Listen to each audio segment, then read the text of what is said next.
ঈদের 10 দিনের ছুটি শেষ, জীবিকার তাগিদে রাজধানীতে ফিরছে মানুষ। প্ল্যাটফর্মের এমন ভিড়ই বলে দিচ্ছে প্রতিটি ট্রেনে কি পরিমাণ যাত্রী ফিরছে ঢাকায়। ট্রেনের কামরায় গাদাগাদি করে আসাতে সবার চোখে মুখে দীর্ঘ ভ্রমণের ক্লান্তি। অবস্থা অনেক খারাপ। আমরা কিছু ট্রেনের মধ্যে যে খাওয়া দাওয়া নিচে কিছু খাইতে পারি, এসিতে যে জ্যাম, উঠতেই পারি না। টিকিট কাটে আমরা সিট পাই নাই, সাধারণ সিট, ভিতরে ওঠার মতো কোনো সিস্টেম নাই, এত লোক।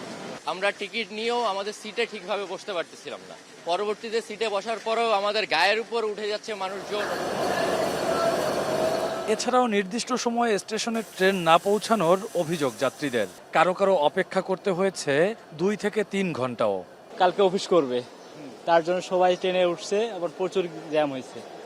আর অনেক জায়গায় ব্রেক করছে, কোচিং অনেক হয়েছে, তার জন্য যাত্রীর অনেক ভোগান্তি হয়েছে। ট্রেনে প্রচুর লেট, শর্ট আপনার যে রাইট টাইমে তো সারে না ট্রেন, আবার ওনারা বলতেছে আপনার আধা ঘন্টা লেট হবে, মাইকে অ্যানাউন্স করে, কিন্তু গাড়ি আসে 2 ঘন্টা 2.5 ঘন্টা পরে।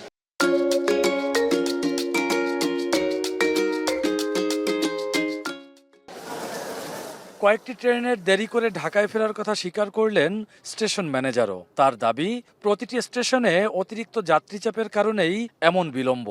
যার যার কর্মস্থলে যোগদানের উদ্দেশ্যে গতকালকে এবং আজকে যাত্রীর চাপ অনেকটাই বেশি ছিল। পথিমধ্যে যাত্রী ওঠানামার কারণে যে নির্ধারিত টাইম আমাদের থাকে তার চেয়ে একটু বেশি সময় লাগার কারণে বেশ কিছু ট্রেন সময়সূচির চেয়ে একটু বিলম্বে চলাচল করছে। এদিকে বাস যোগেও ঢাকায় ফিরছে মানুষ। ভোর থেকে বাস টার্মিনালে যাত্রীদের ভিড় দেখা গেছে বেশ।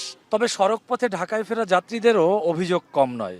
বাড়তি ভাড়া আদায় ও যানজটের কবলে পড়তে হচ্ছে অনেককে।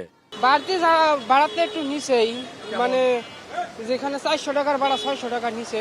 একটু যানজট তো হবে, একটু বাড়তি ভাড়া হবে, স্বাভাবিক।